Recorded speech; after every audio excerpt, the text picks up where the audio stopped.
G'day guys, welcome back to my channel. My name is Wildkard. Thank you for being here and watching my content. As always, it is my pleasure and privilege to entertain you right here on YouTube.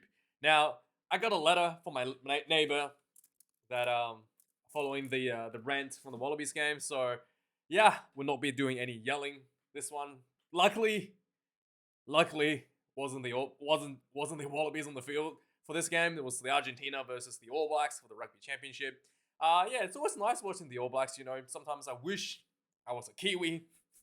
Maybe not, but yeah, the a lot of the players going to this game from the All Blacks didn't really have that much of a impressive Super Rugby season. Like Rieko Ioane and Jordie Barrett, the center combination, despite having such big name recognition, both players only basically had a couple seasons in their new position, so to speak, at club rugby level.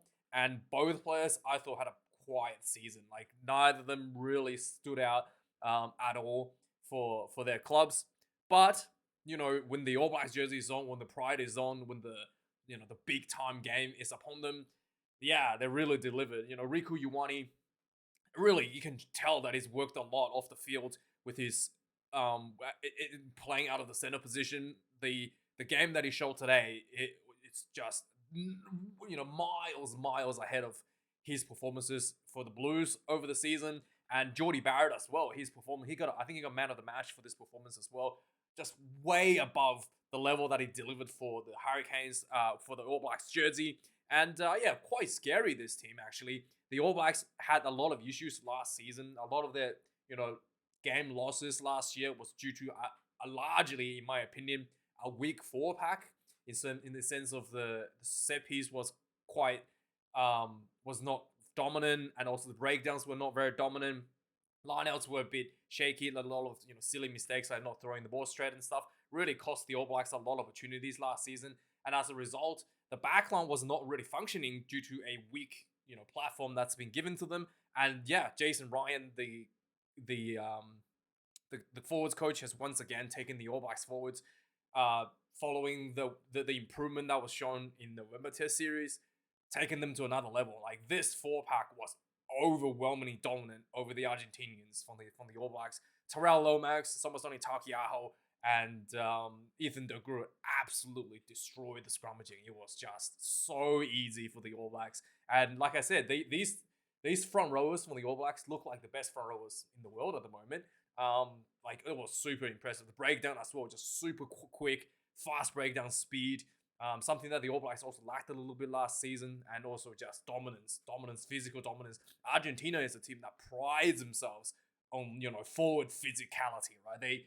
It's one of the teams that's like, hey, if we can't beat you with skill, we will just belt you and hurt you and see what happens. And that's kind of like the Argentina style. They'll belt you in the scrummaging, and then they'll belt you at the breakdowns. And the All Blacks just absorbed all that, and in fact, put on a lot of pressure to the Argentinians. And yeah, quite easy win, 41 points to the 12 win for that matter. The Argentina, on the other hand, there was some issue going in this game. I think they only had 2 weeks or something to work to getting together before this game, so they had a really short training period going to this game. So, and you can tell the players they know what they were doing. The structures look kind of good, but the polish is just not there. The All Blacks, when this it's almost like it's almost like they're playing a much slower game than the All Blacks. They're not able to keep up the speed that the All Blacks was able to bring. So it was almost like it was almost like watching. How can I put this? Like the Argentinians, if the All Blacks were playing at their speed, would have been perfectly fine. But the Argentinians were just not. Yeah, it was just literally like 2 steps too slow at everything. And frantic speed the All Blacks was able to bring this game. The Argentinians did look good at some times. The structure, the attack options put All Blacks under the pressure at times, but the really, really good All Blacks defense was really keeping the scoreboard very, very low. And yeah, so some interesting match stats coming out of this game. 2 tries for Argentina, 7 for the All Blacks, 430 run meters and 346 for the Argentinians. The run meters is not that far behind, to be honest. To beat 7 tries to 2 down, the meters actually didn't speak the full story there. Turnovers conceded, here's something that the breakdown, the forward pack really showed for the All Blacks. 16 against Argentina, 11 for the All Blacks. Tackles made, 132, 133. Pretty even for both teams. And missed tackles, 22 for Argentina, 25 for the All Blacks, slightly higher there. Kicks in play, 15 for Argentina, 18 for the All Blacks. Pretty like, this is a pretty typical Southern style of rugby, I guess. A lot of running game. Both teams were happy to attack, do their running game from inside their own halves. And All Blacks really did show a little bit more polish in that regards. A number of missed goal kicks for both teams. D-Mac had a couple of kicks, conversions that was right in front, and he just like missed the kick. Really uncharacteristic kind of misses for D-Mac. He normally just not like, he's pretty good kicker for the Chiefs in club rugby. Lineouts, a lot of lineouts for the All Blacks, 18-9 to Argentina. One scrum loss for Argentina, and that's just on their feed, the loss of one scrums. The All Blacks were overwhelmingly dominant in pretty much every scrummage. 12 penalties considered for Argentina, one yellow card due to I think it was a sacked Moore, I think it was. And this was I think there was a penalty try as well, maybe because Aaron Smith scored at the same time. Might have been penalty try, might be try associated to Aaron Smith. But nine penalties considered for the All Blacks. Very good under that double digit, just under that double digit for the All Blacks. So obviously this All Blacks team had a really interesting setup in the backline this game as well. D-Mac, Jordie Barrett, Rieko Ioane, and Beauden Barrett. Like, there was so much attacking power and speed out of the backline, playmaking speed. One thing that I was talking about before, I forgot to mention, is that Rieko Ioane looked unbelievable today because he really, he's so good and so fast. A lot of times, he's like not able to link up with his players. And you can tell this game, he really made an effort to try to, every time he made a kind of break, even though there was one I was really impressed where he scored a try, Rieko Ioane. 28 minutes, he literally got a short ball from D-Mac, punched through like two defenders, just punched through, and he kind of had someone on his leg. As he's like falling over, he could basically score. He was basically about to score. And then as he's falling over, he made the effort to look for a support runner to try to do the offload before reaching out for the try, essentially. So if you watch the replay really closely, Rieko Ioane actually had a look to see if anybody was inside of him to potentially put an offload and put the player through closer to the goal post as well. Even though he was able to score himself, but there was nobody there, so he did just score himself. But just that little thing like that really showed a huge amount of development for this player. So yeah, I was very impressed, very very impressed. Jordie Barrett got man of the match, but I thought Rieko Ioane probably deserved man of the match in my books. So So some of the interesting. Let's just go through the game. There was a really good kickoff from the Puma. Damien Demeng, the All Blacks was kind of throwing the ball just outside their own try line. Damien McKenzie got charged down. The ball rolled in goal, and it looked like Argentina had scored the try less than a minute into the game from the charge down. But D-Mac was able to get a hand on the ball just beforehand. So a lot of pressure alleviated. And I was thinking, hey, maybe this All Blacks team could repeat.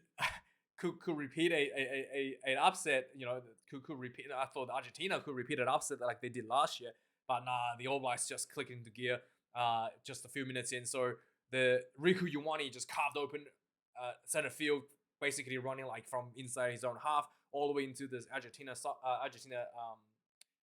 half, and then there was some offload to the wing to Nanawai, who ran down the side a bit, and then ball comes back in field. I think it was Scotty Barrett, made a half break, just beautiful technique, gets himself through, look for the offload. The support player inside was the veteran Dan Coles, gets the ball, runs through for the first try for the All Blacks. D-Mac, this one should have been an easy kick for him, misses the one right in front. 3 minutes later, the All Blacks was back in front, inside the Argentina 22, punching the try line, and Artie, the guy that was supposed to be put on the bench, people say what a stupid idea that would have been, but Artie Savia picks up the ball, drives himself over for the second try for the All Blacks, less than 10 minutes. And a few minutes later from the kickoff, essentially, All Blacks has the counter-attack from inside their own 50. And this was Jordie Barrett, Beauden Barrett, the brothers combo. Jordie Barrett gets the ball, runs a bit, sends, drawing the defenders, sends Bodie Barrett down the wing, and Bodie Barrett runs down. I think it was,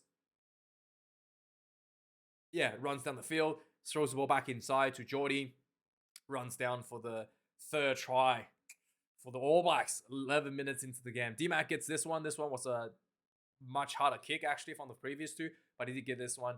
Actually, no, this was under the post, was it? But anyway, D-Mac gets his kick, 17 points to nil. 15 minutes into the game, some concern did show, weakness did show from the All Blacks. Caleb Clark, he throws the ball into touch. He throws the ball straight in touch. He was trying to pass to Nadawai. His accuracy is just not there. He's probably the worst performer on the field today, in my opinion. There was a lot of mistakes for him. Like this was one where I literally just like rolled my eyes. He threw the ball straight into the touch. Like pretty standard pass, not really even under much of a pressure. Had Nadawai right there next to him, not even a far pass. Throws this straight to touch. It was poor pass, really, really bad from him. 28 minutes into the game, Rico once again gets a short ball. This is the one where I say it was really impressive. The All Blacks were building, and Rico gets the really flat ball from D-Mac. The way All Blacks playing this game, I saw both their attack line extremely flat. So like they're immediately getting over the advantage line as soon as they get the ball due to the quick breakdowns. So the ball kind of like already really flat to D-Mac, and D-Mac gets the ball. Another extremely flat ball to Rico, who run this nice angle punch through two defenders. As he got close to the try line, he got like caught on bootlaces. As he's falling over, he could just dunk the ball down easily or try. He still took the opportunity to look for a support player and try to do the offload, potentially put the ball closer to the goalpost. Really impressive. I was actually like wow, that was really good from Rico. And 28 minutes, so just before halftime, the All Blacks put on more pressure with their 4-pack. They set up went for a more try.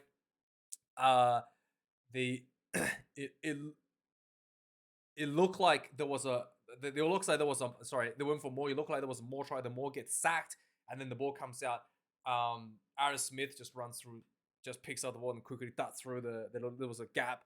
It looked like the referee was on the way to block a player, but the referee says, that was a penalty for sacking the more, and he issued a yellow card for Brony, the number 8, against Argentina. So that was halftime. 4 tries to the All Blacks, or 5 tries to the All Blacks. What was it? It was like 5 tries to the All Blacks, and it was I think it was 29 or 31 points to nil. I think it was quite a big margin at halftime already. Anyway, second half, Argentina actually came out looking a lot more polished. The All Blacks did look slowed down a little bit. Argentina kind of, the first 10 minutes or so, Argentina was happy to play the running game. Eventually they found a little gap, center field. Gajo, that's apparently how to pronounce his name, the loose step prop, has been tremendously well for Argentina. His running game is one of the best in the Argentina 4-pack. Found himself punching down the middle to hold down the field. And then he linked up with Bruni after just coming off the yellow card. And then there was a penalty against Rico Ioane for I think it was for breakdown, I think it was, maybe offside. And then Argentina takes a quick tap from the penalty. Gajo, again, just pick and go, got close to the try line, and then just pick and dry, and then Sordoni eventually punches over for Argentina for their first try in the second half. Argentina also, again, Emiliano Boffelli, one of the best kickers in the world, actually, misses his kick. This wasn't a hard kick, as well as not anywhere near the sidelines, that's for sure. And Emiliano Boffelli misses this one for Argentina, so only 5 points on the board. 56 minutes into the game, the All Blacks, again, open field play just inside the Argentina half. Damien McKenzie, man, he's so good. He gets the ball in the open field, saw the space in front of him, just put the hammer down, carved up the Argentina defense, just kind of like straight down the center field essentially. And then he links up with his outside support players.